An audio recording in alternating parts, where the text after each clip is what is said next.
बिस्मिल्लाहिर्रहमानिर्रहीम, अस्सलाम वालेकुम। मेरा नाम डॉक्टर अहमद एजाज है और मैं सिविल ओमी क्लिनिक से अहमदाबाद पाकिस्तान से आपसे मुखातब हूँ। आज हम बात करेंगे गाउट के बारे में। गाउट से बड़े लोग परेशान हैं, इसका भी लाइफस्टाइल के साथ बहुत बड़ा ताल्लुक है। यूरिक एसिड हुआ और जोड़ों में टेंशन और फिर बार बार जो है वो एक इशू जो है वो होता रहता है और हमारी लाइफ जो है वो बहुत ज़्यादा डिस्टर्ब होती है और हम मूवमेंट भी नहीं कर सकते, जोड़ भी सूजे होते हैं।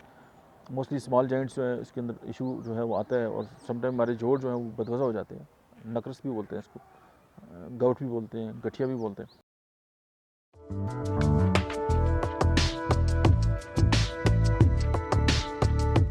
तो इसमें होम्योपैथी की मेडिसिन जो है वो कल्चिकम आप 30 या 6 पोटेंसी में लें। पल्सटीला जो है वो आप 6 या 30 में लें। उसके बाद विस्कम एल्बम जो है वो आप लें। इन तीनों मेडिसिन को मिला के इसके 10-10 कतरे दिन में 3 से 4 बार इस्तेमाल करें। और स्पेशली यूरिक एसिड और जितने भी मेटाबॉलिक जो इश्यूज़ आपके साथ आते हैं, चाहे वो यूरिक एसिड है, चाहे जो है वो आपका ट्राइग्लिसराइड बढ़ा हुआ है, चाहे आपका कोलेस्ट्रॉल जो है वो बढ़ा हुआ है, तो इन सब के पीछे जो है वो इंसुलिन रेजिस्टेंस है। उसको आप फोकस रखें, अपनी वॉक करें, आप अपनी जो इंसुलिन रेजिस्टेंस है उसमें अपनी डाइट का जो है बहुत ज़्यादा ध्यान रखें, साथ ये मेडिसिन इस्तेमाल करें।